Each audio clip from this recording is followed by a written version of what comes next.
बिस्मिल्लाहिर्रहमानिर्रहीम। आज जो टॉपिक हम स्टार्ट करने जा रहे हैं वो है natural history of disease transmission. Natural history of disease transmission. सबसे पहले ये इसके ऑब्जेक्टिव्स हैं। ऑब्जेक्टिव्स में हम देखेंगे कि नेचुरल हिस्ट्री ऑफ डिजीज क्या होती है, प्री पैथोजेनेसिस और पैथोजेनेसिस फेज क्या होती है, डिजीज कॉजेशन के डिफरेंट मॉडल्स को देखेंगे, ठीक है। उस पर लेवल ऑफ प्रिवेंशन को जो है वो हम डिस्कस करेंगे। तो ये कुछ इसके कंटेंट हैं जो कि हम आज के लेक्चर में जो है वो कवर करेंगे। सबसे पहले हमें पता होना चाहिए कि डिजीज जो है वो क्या है, ठीक है। डिजीज होता क्या है? डिजीज क्या है कि एक डेविएशन है फ्रॉम यूजुअल और नॉर्मल स्टेट ऑफ हेल्थ, यानी एक नॉर्मल स्टेट जो हेल्थ की चल रही है उससे अगर थोड़ी सी कंडीशन डेविएट कर गई है तो उसको हम कहते हैं ये क्या है, ये एक डिजीज है, ठीक है। और डिजीज की एक इस तरह का प्रोसेस होता है जिसमें हमारी बॉडी की हेल्थ जो होती है वो इम्पेयर हो जाती है, खराब हो जाती है, ठीक है। और एक पर्सन जो होता है वो उसको पता भी हो सकता है कि वो डिजीज से सफर कर रहा है, और ये हो सकता है कि उसको ना भी इल्म हो कि वो डिजीज से जो है वो सफर कर रहा है, क्योंकि कुछ डिजीजेज जो होती हैं वो कोवर्ट होती हैं जो कि हमें पहले तो पता नहीं चलता, लेकिन बाद में जो है वो जब ज्यादा क्रोनिक कंडीशन इख्तियार कर जाती है तो फिर जो है वो उसका इल्म होता है हमें। तो डिजीज क्या है? एक डेविएशन है फ्रॉम यूजुअल और normal state of health. Next हमारे पास जो है ये प्रोसेस डिजीज का किस तरह से बिगिन होता है, किस तरह से स्टार्ट होता है। जब भी कोई एक्सपोजर होगा, कुछ फैक्टर्स इस तरह के होंगे जो कि डिजीज कॉज करते हैं। वो फैक्टर्स जब उनका एक्सपोजर होता है ऑर्गेनिज्म के साथ, ठीक है, तो अगर तो ऑर्गेनिज्म ने बाद में मेडिकल इंटरवेंशंस ना की तो फिर क्या होगा? इस तरह से होगा कि एक्सपोजर टू होस्ट हुआ, यानी सबसे पहले जो होस्ट है उसका एक्सपोजर होगा उस एजेंट के साथ जो कि डिजीज कॉज करता है, ठीक है। डिजीज का प्रोसेस जो है वो स्टार्ट हो जाएगा। एंड पे हो सकता है कि वो मेडिसिन वगैरह ले ले तो वो रिकवर कर जाएगा, ठीक है। वरना उसकी डिसेबिलिटी वाली कंडीशन जो है वो भी हो सकती है कि यानी वो उसका कोई पार्ट जो है वो लॉस हो जाए या वो किसी तरीके से डिसेबल हो सकता है। और थर्ड जो ऑप्शन है कि वो उसकी डेथ जो है वो भी हो सकती है, ठीक है। तो ये तीन जो है वो कंडीशंस हो सकती हैं जब भी एक डिजीज अक्कर होती है। रिकवरी का डेफिनेशन हम रिकवरी की देख लेते हैं कि रिकवरी क्या होता है। द एक्ट और प्रोसेस ऑफ रीगेनिंग और रिटर्निंग टू अ नॉर्मल और यूजुअल स्टेट, यानी जब भी इंसान जो है वो अपनी नॉर्मल स्टेट की तरफ वापस आ रहा होता है, उसको रीगेन कर रहा होता है, तो उसको हम कहते हैं ये रिकवरी की स्टेज में है, ठीक है। डिसेबिलिटी क्या होती है जी? Lack of ability to perform an activity, यानी एक इंसान जो है वो कोई एक्टिविटी परफॉर्म नहीं कर पा रहा। जितनी नॉर्मल लोग जो है, नॉर्मल एज के लोग वो एक्टिविटी परफॉर्म करते हैं, उस तरह से वो पर्सन जो है वो एक्टिविटी परफॉर्म नहीं कर पा रहा, तो उसको हम कहते हैं कि ये क्या है, इसकी डिसएबिलिटी को शो करता है। Disability mean lack of ability to perform an activity. Next हमारे पास जो है वो डेथ आ जाता है। एक ऐसा इंडिविजुअल जिसकी सीजेशन जो है वो हो चुकी है, यानी सर्कुलेटरी सिस्टम की या रेस्पिरेटरी सिस्टम दोनों जो है वो काम करना बंद कर गए हैं, सीजेशन हो गई है उनकी, वो सीज हो गए हैं, ठीक है। सर्कुलेटरी सिस्टम जो है, हार्ट उसका स्टॉप हो गया है, इसके अलावा रेस्पिरेटरी फंक्शन जो है यानी सांस लेना उसने बंद कर दिया है। तो इस इरिवर्सिबल ब्रेन डेथ जो है वो हो गई है, ब्रेन स्टेम जो है उसकी डेथ हो गई है, तो उसको हम कहते हैं कि इस पर्सन की जो है वो डेथ हो चुकी है। इसको हम डिक्लेयर कर देते हैं कि ये पर्सन जो है वो डाई कर चुका है। Irreversible cessation of respiratory functions and circulatory function, ठीक है, तो उसको हम क्या कहते हैं, ये डेथ है। एक डिसएडवांटेज जो है वो इम्पेयरमेंट डिसेबिलिटी का ये होता है कि इंसान जो है वो अपना रोल अच्छे से परफॉर्म नहीं कर पाता, ठीक है। डिसेबिलिटी हो, इम्पेयरमेंट हो, कुछ भी इस तरह का चीज अगर हो चुकी है तो इसका मतलब ये कि इंसान जो है वो अपना प्रॉपर रोल परफॉर्म नहीं कर पाएगा। Next, natural history of disease जो है उसकी दो फेजेस है, प्री पैथोजेनेसिस है और पैथोजेनेसिस है, ठीक है। इसको हम देखेंगे। प्री पैथोजेनेसिस फेज है और नेचुरल हिस्ट्री ऑफ डिजीज की पहले हम डेफिनेशन देख लेते हैं। नेचुरल हिस्ट्री ऑफ डिजीज क्या होता है? Natural history of disease is a way, वो इस तरह का तरीका है जिसमें क्या होता है कि disease is going to unfold itself, यानी डिजीज जो होती है वो अपने आप को अनफोल्ड करती है कि किस तरह से जो है वो एक पर्सन के अंदर डिजीज जो है वो अपना साइकिल कंप्लीट करेगी या किस तरह से अक्कर होगी, उसको हम डिस्कस करते हैं नेचुरल हिस्ट्री ऑफ डिजीज में, ठीक है। अगर आपने कोई ट्रीटमेंट नहीं लिया या कोई प्रिवेंशन नहीं की तो किस तरह से जो डिजीज है वो अपने आप को अनफोल्ड करेगी एक पर्सन के अंदर, उसको हम कहते हैं जी ये है हिस्ट्री ऑफ डिजीज। इसकी दो फेजेस होती हैं, प्री पैथोजेनेसिस फेज होती है और पैथोजेनेसिस फेज होती है, ठीक है। प्री पैथोजेनेसिस फेज यानी डिजीज होने से पहले पहले की स्टेज है, और पैथोजेनेसिस फेज जब डिजीज हो चुकी है तो उसके बाद वाली स्टेज है। तो हम इसको देख लेते हैं। Pre pathogenesis phase, preliminary to the onset of the disease, यानी डिजीज होने से पहले वाली जो स्टेज है वो है प्री पैथोजेनेसिस फेज, ठीक है। इसमें क्या होता है कि अभी डिजीज एजेंट जो है वो एंटर नहीं हुआ इंसान के अंदर, लेकिन कुछ फैक्टर्स हैं इस तरह के जो कि फेवरेबल हैं for the occurrence of disease, वो जो है वो अक्कर हो चुके हैं, वो पाए जा रहे हैं, जिसकी वजह से चांसेस है कि इंसान को वो डिजीज अक्कर हो जाए। ठीक है, जिस तरह से अगर लंग कैंसर की अगर हम एग्जांपल लें तो लंग कैंसर के लिए एक फेवरेबल फैक्टर है स्मोकिंग। अगर तो एक पर्सन जो है वो स्मोकिंग कर रहा है तो बहुत ज्यादा चांसेस है कि उसको बाद में लंग कैंसर डिवेल्प हो जाएगा। ठीक है, तो अभी वो प्री पैथोजेनेसिस फेज में, अगर सिर्फ वो स्मोकिंग कर रहा है तो अभी वो प्री पैथोजेनेसिस फेज में, यानी अभी उसके अंदर जो है वो लंग कैंसर के साइन एंड सिम्टम्स अपीयर तो नहीं होंगे, लेकिन ये कि वो स्मोकिंग कर रहा है तो उसके बहुत ज्यादा रिस्क है कि वो लंग कैंसर डिवेल्प कर लेगा। प्री पहले वाला ही, और पैथोजेनेसिस डिजीज होने से पहले वाली जो स्टेज है वो है प्री पैथोजेनेसिस फेज। नेक्स्ट हमारे पास आ जाती है पैथोजेनेसिस फेज। पैथोजेनेसिस फेज में क्या होता है कि जो फैक्टर होता है वो इंसान के अंदर जो है वो एंटर हो चुका है। ठीक है, डिजीज एजेंट जो है वो उसकी एंट्री हो चुकी है एक होस्ट के अंदर। होस्ट क्या है? एक ऑर्गेनिज्म है और एक एनिमल है। ठीक है, आप कोई भी इंसान ले लें, ठीक है, एक जो लिविंग ऑर्गेनिज्म है वो क्या है? होस्ट है। और कोई भी एजेंट जो कि उसके अंदर एंटर हो रहा है जो कि डिजीज कॉज करेगा। ठीक है, और इस तरह से जो है ये पैथोजेनेसिस फेज जो है वो अकर होगी। एक हमने पिरामिड पढ़ा था कि एजेंट, होस्ट और इन्वायरमेंट तीनों चीजें जो होती हैं वो बहुत ज्यादा एपिडेमियोलॉजिकल ट्रायड में जो है वो कॉजेशन ऑफ डिजीज के लिए नेसेसरी होती हैं। ठीक है, तो जब भी एंट्री हो जाएगी एजेंट की होस्ट के अंदर तो उसको हम कहते हैं ये हमारी पैथोजेनेसिस फेज है। नेक्स्ट हम जी देखते हैं कि जो फेज है वो किस तरह से अकर होती है। इन्फेक्शन, ठीक है, इन्फेक्शन हुआ इंसान को, उसके बाद सबसे पहले लेटेंट फेज आती है, फिर इन्फेक्शियस जो है फेज आती है, और इसको हम इंक्यूबेशन पीरियड कहते हैं। हम इनकी डेफिनेशन जो है वो सबको सेपरेट सेपरेट डिस्कस कर लेते हैं कि ये क्या होता है। तो सबसे पहले इंक्यूबेशन पीरियड कौन सा पीरियड होता है कि जब इन्फेक्शियस एजेंट जो है वो इंसान के अंदर एंटर तो हो गया लेकिन अभी इसको साइलेंट सिम्टम्स अपीयर नहीं हुए। ठीक है, अभी सिर्फ इन्फेक्शियस एजेंट जो है वो अंदर एंटर हुआ है, उसकी एंट्री से लेकर जब उसको first sign and symptom of the disease जो है वो अपीयर होगा।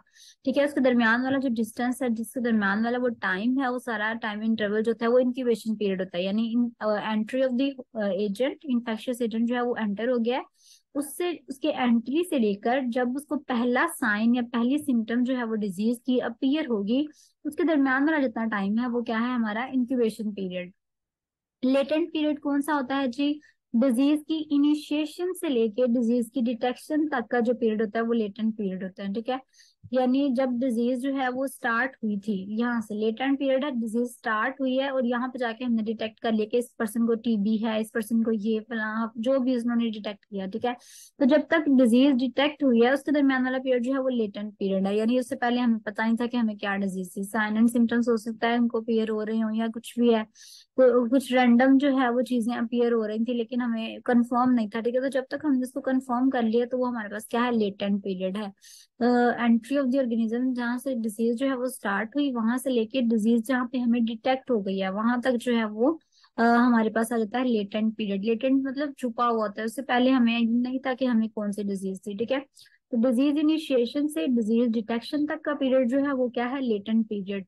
इन्फेक्शियस पीरियड की अगर हम बात करें तो इन्फेक्शियस पीरियड वो पीरियड होता है जिसके दरमियान एक होस्ट जो है वो किसी दूसरे पर्सन को जो है वो इन्फेक्ट कर सकता है। मतलब अगर एक ऑर्गेनिज्म को जो है वो मलेरिया हुआ है, ठीक है, अब वो दूसरे को जो है वो ट्रांसमिट कर सकता है। इस तरह से वो पीरियड उस दौरान जो है उसको हम इन्फेक्शियस पीरियड कहते हैं। ठीक है, एक पर्सन को फ्लू है, वो एक टाइम स्पेसिफिक टाइम लिमिट जिसमें वो दूसरे को भी जो है वो ट्रांसमिट कर सकता है अपने जर्म्स वगैरह, तो उसको हम कहते हैं कि इन्फेक्शियस पीरियड है।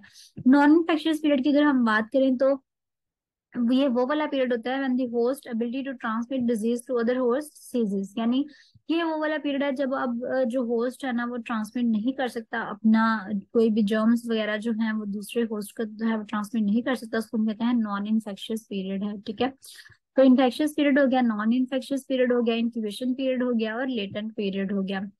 कुछ मॉडल्स थे डिजीज कॉजेशन के जो कि बहुत ज्यादा इंपॉर्टेंट है, यानी कुछ थेरीज हैं कि डिजीज किस तरह से कॉज होती है, किस तरह से अक्कर होती है। उसमें सबसे पहले हमारे पास है germ theory of disease, epidemiological triad है, एपिडेमियोलॉजिकल टेट्राड है, बीइंग्स थ्योरी है, वेब ऑफ कॉजेशन थ्योरी है और व्हील थ्योरी है। ठीक है, इन सबको हम देखते हैं कि थोड़ा थोड़ा ओवरव्यू लेते हैं कि किस तरह से जो है वो डिजीज अक्कर करते हैं।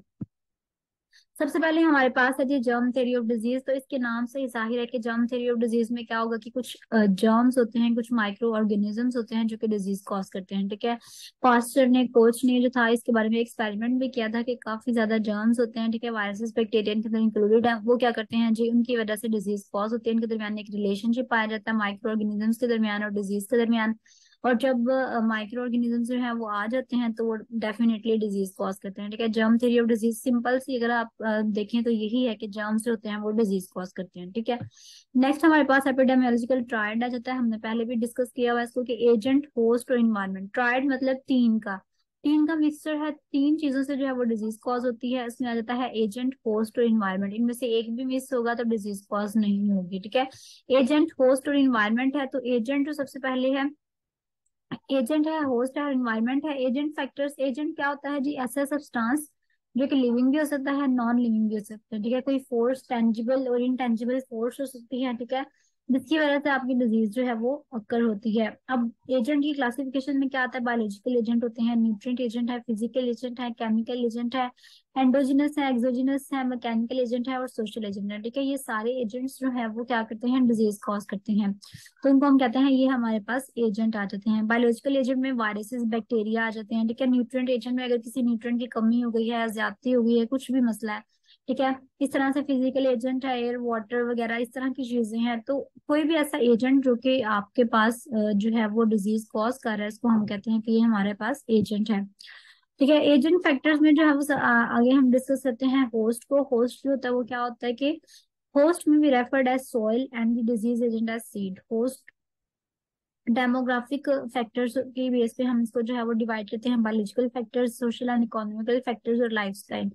होस्ट बेसिकली ह्यूमन जो है ना वो अब एक होस्ट है। अगर हम देखें तो मलेरिया के केस में अगर देखा जाए ना तो मलेरिया एनोफिलीज मॉस्किटो जो है वो कॉज करता है, ठीक है। तो जो एनोफिलीज है वो क्या है, एजेंट है एक, ठीक है। और जो उसने कॉज किसके अंदर करना है, उसको होस्ट चाहिए एक डिजीज कॉज करने के लिए। तो होस्ट जो होता है ना वो उसका क्या होता है, ह्यूमन होता है। इंसान जो है वो उसका होस्ट है, ये जिसके अंदर उसने डिजीज कॉज करनी है। तो होस्ट को आगे से हमने ना कुछ करेक्टरिस्टिक्स के बेस पे जो है वो डिवाइड किया हुआ है, यानी होस्ट की एज की बेस पे, ब्लड ग्रुप्स के हिसाब से, डेमोग्राफिक फैक्टर्स की बेस पे हम उसको डिवाइड करते हैं, बायोलॉजिकल फैक्टर्स की बेस पे, सोशल फैक्टर्स की बेस पे, ठीक है। इसके अलावा जो है वो लाइफ स्टाइल यानी लिविंग हैबिट्स किस तरह से है, स्मोकिंग तो नहीं करते, तो इसके अकॉर्डिंग जो है वो उनको डिजीज होने या ना होने के चांसेस होते हैं वो कम ज्यादा होते रहते हैं। तो इसकी वजह से हमने इसके कुछ फैक्टर्स भी बना दिए हैं, ठीक है। एजेंट हमने डिस्कस कर लिया, होस्ट को डिस्कस कर लिया। नेक्स्ट हमारे पास आ जाता है इन्वायरमेंट। इन्वायरमेंट जो होता है वो हमारा इंटरनल इन्वायरमेंट हो जाता है, ठीक है। माइक्रो इन्वायरमेंट होता है जो हमारे घरों का इन्वायरमेंट है, ठीक है, डोमेस्टिक। इसके अलावा मैक्रो इन्वायरमेंट हो सकता है, एक्सटर्नल इन्वायरमेंट जिसे हम कहते हैं, ठीक है। एक्सटर्नल इन्वायरमेंट को उन्होंने फर्दर डिवाइड कर दिया है, मैक्रो था इस तरह से उसको फर्दर उन्होंने सब टाइप्स में डिवाइड कर दिया। फिजिकल इन्वायरमेंट है जी, बायोलॉजिकल इन्वायरमेंट है आपका, साइको सोशल इन्वायरमेंट है, ठीक है। तो इन तीन चीजों की इंट्रैक्शन की वजह से जो है वो डिजीज अक्कर होगी, एजेंट, होस्ट और इन्वायरमेंट की वजह से। नेक्स्ट हमारे पास जो थ्योरी थी एपिडेमियोलॉजिकल टेट्राड की थी, ठीक है। तो एपिडेमियोलॉजिकल टेट्राड में ये होता है कि एपिडेमियोलॉजिकल ट्रायड तो हमने पहले से ही डिस्कस किया ना कि होस्ट, एजेंट और इन्वायरमेंट जो है वो डिजीज कॉज करते हैं, ठीक है। अब टेट्राड में मतलब होता है चार चीजें इंपॉर्टेंट होती हैं। इस थ्योरी ने कहा कि चार चीजें ज्यादा इंपॉर्टेंट होती हैं, होस्ट, एजेंट, इन्वायरमेंट के साथ टाइम भी बहुत ज्यादा इंपॉर्टेंट होता है, यानी जिस टाइम में जो है वो एजेंट, होस्ट और इन्वायरमेंट का आपस में इंटरेक्शन होता है वो टाइम इंपॉर्टेंट होता है। हो सकता है कि वो टाइम जो है वो थोड़ा हो तो प्रॉपर तरीके से जो है वो एजेंट जो है वो होस्ट के अंदर ट्रांसमिट ना कर सके कोई चीज, ठीक है। तो टाइम लिमिट जो है वो बहुत ज्यादा इंपॉर्टेंट होती है, इतना टाइम हो कि एजेंट होस्ट के अंदर प्रॉपर तरीके से ट्रांसफर हो सके, अपनी डिजीज, अपने जर्म्स ट्रांसफर कर सके, तो फिर जो है वो डिजीज होती है, अदरवाइज डिजीज जो है वो नहीं होती, ठीक है। तो टेट्राड की जो थ्योरी थी उसमें सिर्फ टाइम को जो था ना वो एडिशनली ऐड किया गया था। नेक्स्ट हमारे पास वेब ऑफ कॉजेशन की थ्योरी आ जाती है। वेब ऑफ कॉजेशन जो है वो वेब से निकला है। वेब का मतलब क्या होता है, एक जाल जो है, ठीक है। इस theory के अकॉर्डिंग ये कहा गया था कि जो इफेक्ट्स हैं वो कभी भी सिंगल एक कॉज की वजह से नहीं होते, मतलब अगर डिजीज है ना तो वो एक वजह से नहीं होती बल्कि बहुत ज्यादा वजूहात होती हैं जो कि मिल के जो है वो डिजीज कॉज करती हैं, ठीक है। अगर एक पर्सन है उसको डिजीज हुई है, हो सकता है उसका इन्वायरमेंट ना अच्छा हो, ठीक है, वर्क प्लेस उसकी स्ट्रेसफुल हो, अननोन कुछ फैक्टर्स हैं, हो सकता है उसकी जीन के अंदर मसला हो, उसको माइक्रोब जो है वो भी काफी ज्यादा उसका एक्सपोजर हुआ हो। तो डिफरेंट फैक्टर्स होते हैं ना वो मिलके डिजीज कॉज करते हैं, कोई एक सिंगल फैक्टर नहीं होता जो कि सिर्फ एक बंदे को सिर्फ मसला था, उसकी उसकी इम्यूनिटी कम हुई है तो उसको डिजीज कॉज होगी। लेकिन वो कहते हैं कि नहीं, इस तरह नहीं होता, बल्कि बहुत ज्यादा फैक्टर्स होते हैं जो कि डिटरमाइन करते हैं कि इंडिविजुअल को डिजीज होगी या नहीं होगी, ठीक है। तो वेब ऑफ कॉजेशन में यही कहा गया था कि कोई भी सिंगल कॉज नहीं होती, मल्टी फैक्टोरियल कॉजेज होती हैं जो कि इंडिविजुअल को डिजीज कॉज करती हैं, ठीक है। और ये सारी कॉजेज जो होती हैं आपस में इंटरेक्ट करती हैं, ठीक है। कुछ रिस्क फैक्टर्स इस तरह के होते हैं जो आपस में इंटरेक्ट करते हैं, तो उसकी वजह से जो है वो फिर डिजीज कॉज होती है। अदरवाइज सिंगल फैक्टर जो है वो डिजीज कॉज नहीं करता। नेक्स्ट हमारे पास जिसने रिस्क फैक्टर्स बताए थे वेब ऑफ कॉजेशन में, कि तीन तरह के रिस्क फैक्टर्स होते हैं। एक ट्रूली पॉजिटिव होते हैं जो हम कहते हैं कि वाकई ये तो बिल्कुल एक ऑथेंटिक रिस्क फैक्टर है ना, कि स्मोकिंग करोगे तो लंग कैंसर हो जाएगा, ठीक है, ये ट्रूली पॉजिटिव है। कॉन्ट्रीब्यूटरी फैक्टर्स जो कि थोड़ा रोल प्ले करते हैं, जैसे हम कहते हैं कि अगर आपको क्रोनिक हार्ट डिजीजेज जो है वो हो सकती हैं, अगर आप फिजिकल एक्सरसाइज वगैरह नहीं करते तो आपको क्रोनिक हार्ट डिजीजेज जो है वो हो सकती हैं, ठीक है। तो आप ये जो एक्सरसाइज है ना, ये एक कॉन्ट्रीब्यूटरी फैक्टर है, यानी हार्ट डिजीज तो और भी बहुत सारी वजह से होती है ना, जैसे कि कोलेस्ट्रोल आपका जो है वो ज्यादा हो जाए, ठीक है, फैट जो है वो ज्यादा हो गई हुई है। तो लेकिन ये है कि एक कंट्रीब्यूटरी फैक्टर है, एक्सरसाइज भी उसके अंदर रोल प्ले करता है, ठीक है। तो एक्सरसाइज जो है, एक्सरसाइज वाला फैक्टर उसके अंदर रोल प्ले करता है, तो इस तरह से ये एक कॉन्ट्रीब्यूटरी फैक्टर है जिसने कॉन्ट्रीब्यूशन की है अंदर, ठीक है।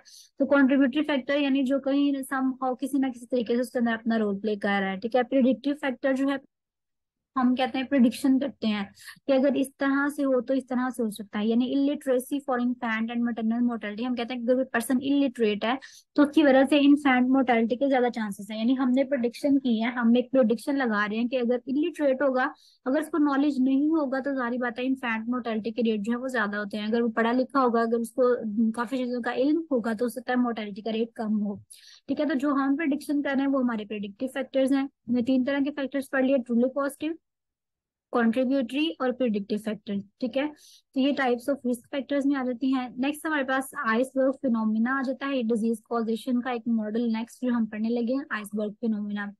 आइसबर्ग फिनोमिना में बेसिकली क्या बताया गया था कि डिजीज जो होती है ना वो उसको एक आइसबर्ग के साथ, जो बर्फ का एक उन्होंने बनाया होता है पिरामिड टाइप, वो उसके साथ जो है ना कंपेयर किया गया था, ठीक है। उन्होंने कहा था जी जो एक एंड होता है वो डिजीज का, वो रिप्रेजेंट कर रहा होता है बाहर वाली चीजों को जो हमें नजर आ रहा है, और जो अंदर वाली चीजें हैं ये सारी कुछ छुपी हुई चीजें होती हैं, ठीक है।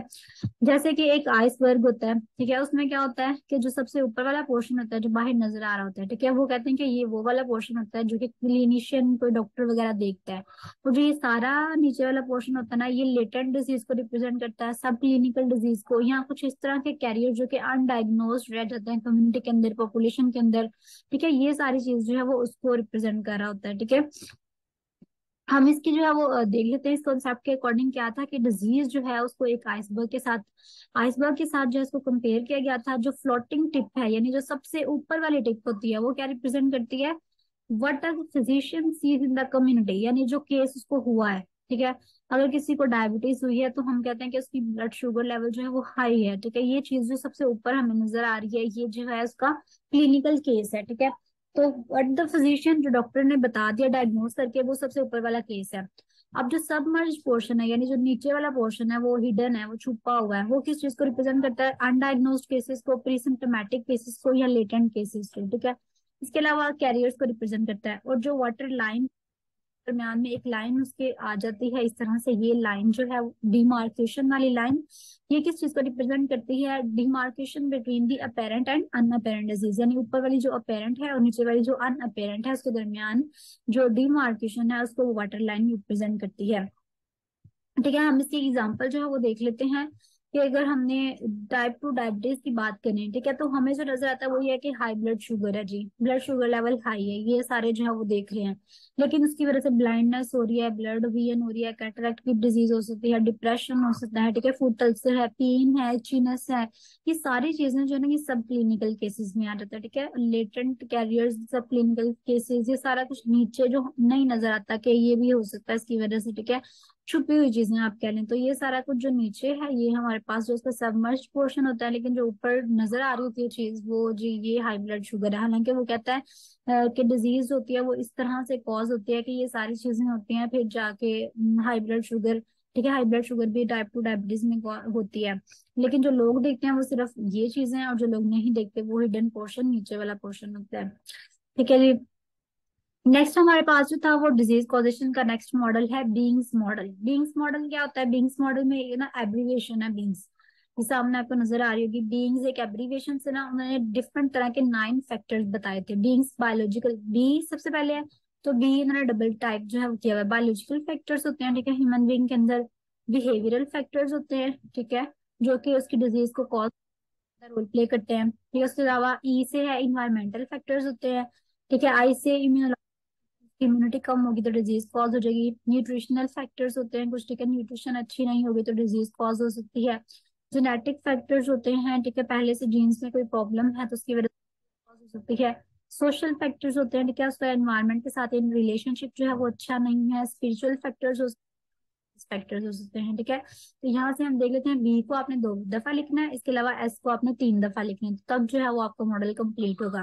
Biological factors, behavioural factors, environmental factor, immunological factor, nutritional factor, इसके अलावा जो है जेनेटिक फैक्टर्स है। और 3 एस हमने लिखने हैं, उसमें पहला आता है सोशल फैक्टर, स्पिरिचुअल फैक्टर और सर्विस फैक्टर, जो कि डिफरेंट तरह के सर्विसेज, हेल्थ केयर अगर नाम मिले सो सर्विसेज तो उसकी वजह से भी डिजीज जो है वो हो सकती है।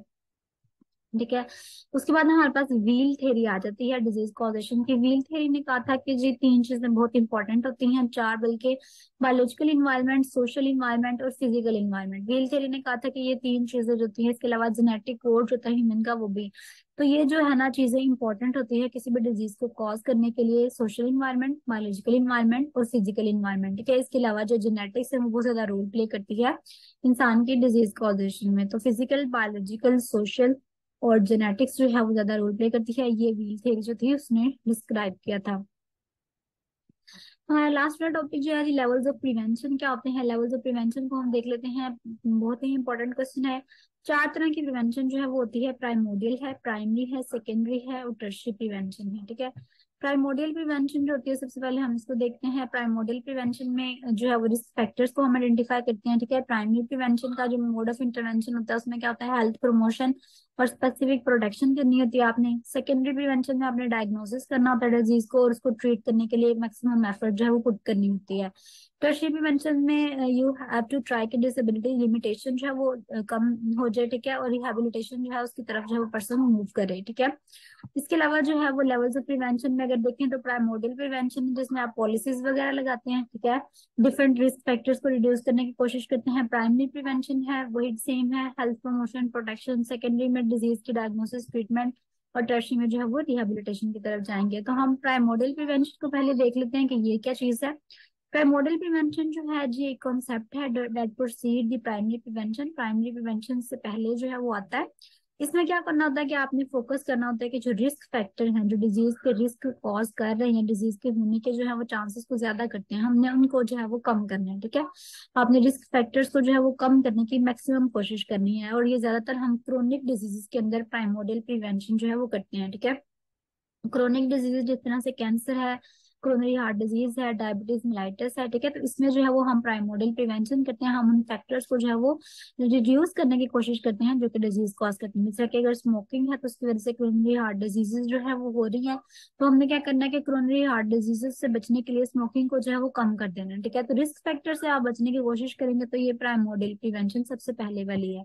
नेक्स्ट हमारे पास जो है वो प्राइमरी प्रिवेंशन है, सेकेंडरी या टर्शरी। प्राइमरी मतलब before the condition occur, secondary during the development of condition और tertiary after the condition has occurred.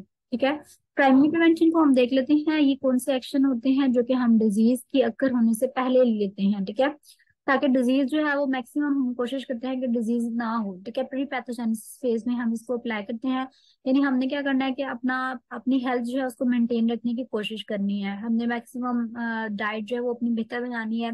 Positive health का कॉन्सेप्ट जो है उसको मेंटेन करना है। ठीक है, लेवल ऑफ हेल्थ जो है वो हमारा बेहतर होना चाहिए। इसके अंदर हम दो तरह की अप्रोचेस यूज करते हैं, एक होती है पॉपुलेशन स्ट्रेटेजी, एक होती है हाई रिस्क स्ट्रेटेजी, ठीक है।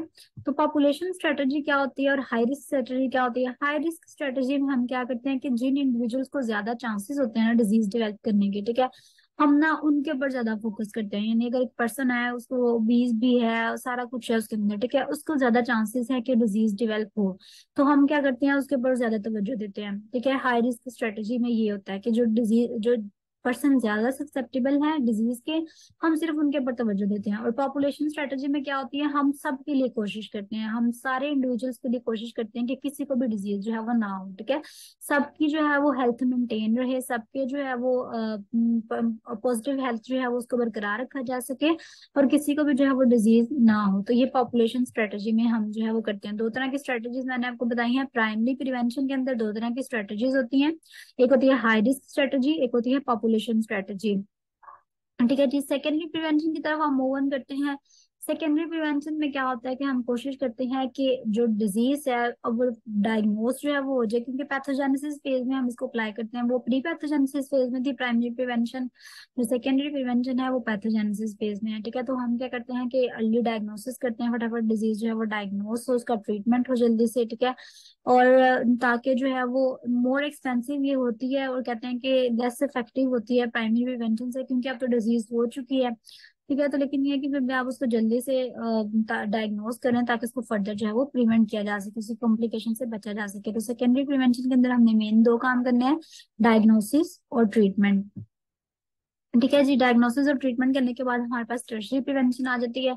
टर्शरी प्रिवेंशन में हमने क्या करना होता है, इंसान को जो है वो उसकी कोई भी डिसेबिलिटी ना हो, ठीक है। हमें मिनिमाइज करना है चांसेस को कि कोई भी जो है वो डिसेबिलिटी वगैरह ना हो, उसकी वजह से कोई इम्पेयरमेंट अक्कर ना हो, जो डिजीज उसको हुई है उसकी वजह से उसको कोई भी डिसेबिलिटी के चांसेस जो है वो कम से कम हो। उसको रिहैबिलिटेट करने की कोशिश करनी है। रिहैबिलिटेट का मतलब क्या होता है? री का मतलब होता है अगेन, हैबिलिटेट मतलब उसके जो ओरिजिनल हैबिट था, जो उसकी पहले वाली हैबिट थी, उसकी तरफ आपने वापस लेके जाना है उसको, ठीक है। उसके पहले वाले इन्वायरमेंट की तरफ आपने वापस लेके जाना है, जिस तरह वो पहले रहता था उस तरह से आपने दोबारा करना है। तो डिसेबिलिटी लिमिटेशन और रिहैबिलिटेशन, ये दो चीजें जो है वो टर्शरी प्रिवेंशन के अंदर हम मैक्सिमम कोशिश करते हैं कि डिसेबिलिटी को आपने कम करना है और रिहैबिलिटेशन की तरफ तवज्जो देनी है, ठीक है। ये कुछ मोड्स ऑफ इंटरवेंशन है कि आप किस तरह से इंटरवेंशन जो है वो परफॉर्म कर सकते हैं। हेल्थ प्रमोशन के जरिए, स्पेसिफिक प्रोटेक्शन के जरिए, डायग्नोसिस ट्रीटमेंट के जरिए, डिसेबिलिटी लिमिटेशन और रिहैबिलिटेशन, ये वही है जो हमने पीछे पढ़े हैं। प्रमोशन, हेल्थ प्रमोशन और प्रोटेक्शन ये प्राइमरी प्रिवेंशन में आ जाता है, ठीक है। और अर्ली डायग्नोसिस और ट्रीटमेंट ये सेकेंडरी में आ जाता है, और डिसेबिलिटी लिमिटेशन और रिहैबिलिटेशन ये टर्शरी के आ जाते हैं, ठीक है। तो ये टोटल हमने पढ़ लिए। नेक्स्ट हमारे पास जो हेल्थ प्रमोशन है वो हम किस तरह से कर सकते हैं। हेल्थ प्रमोशन क्या होता है? हेल्थ प्रमोशन क्या है? Process of enabling the people to increase the control over and improve the health. यानी हेल्थ प्रमोशन का मतलब ये है कि आपने लोगों को इस काबिल बनाना है कि वो अपनी हेल्थ को जो है वो इम्प्रूव कर सके। इसके अंदर आपने कम्युनिटी को स्ट्रेंथन करना है, स्किल्स उनकी अच्छी बनानी है, ठीक है। एडवोकेट करना है उनको डिफरेंट तरीके से, तो और सपोर्टिव इन्वायरमेंट जो है वो क्रिएट करना है, उनकी हेल्थ को जो है उसके बारे में उनको आगाही देनी है। डिफरेंट तरीके से आप हेल्थ को जो है वो प्रमोट कर सकते हैं, ठीक है।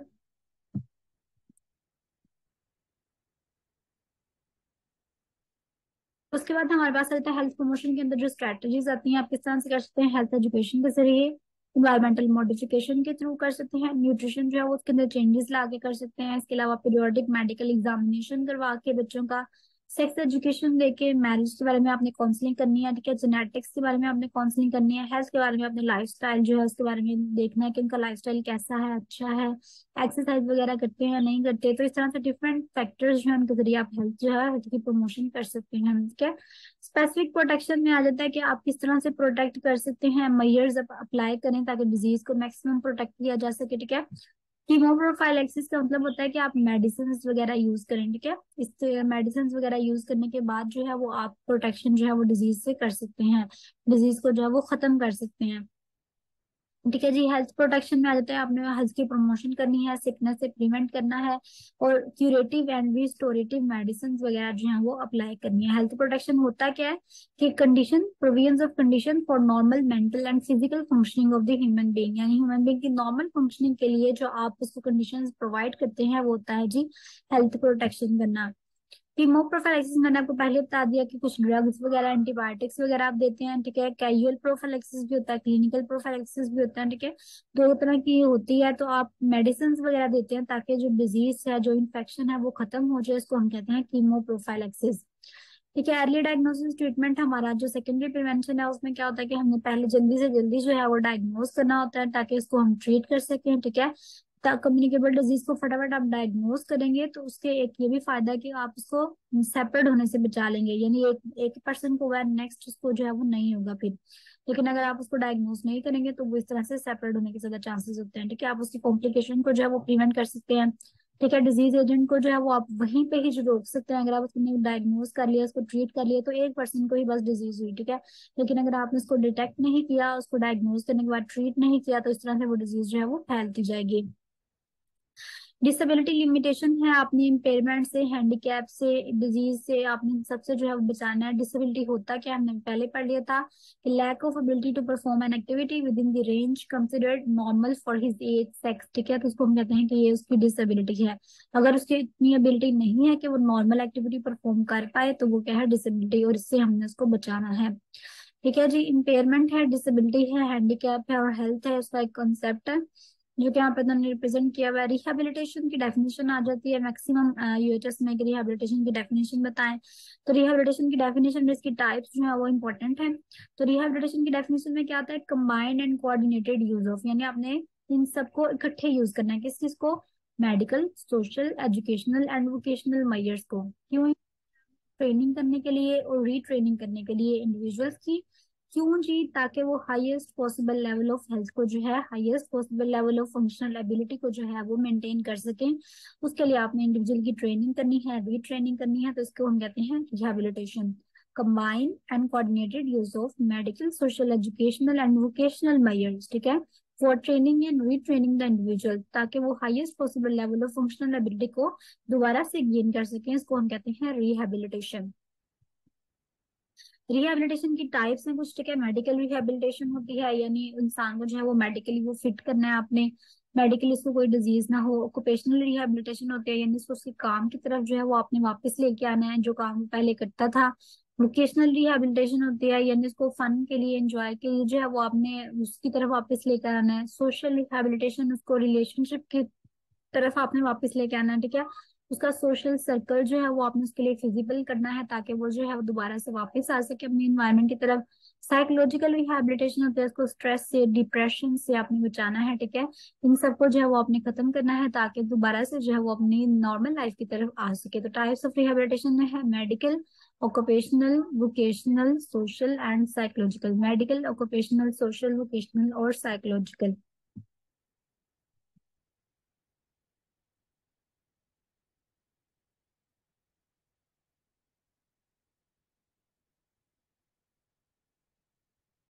आज के लेक्चर के लिए इतना ही था। नेक्स्ट लेक्चर में हम दोबारा मिलते हैं, तब तक के लिए अल्लाह हाफिज़।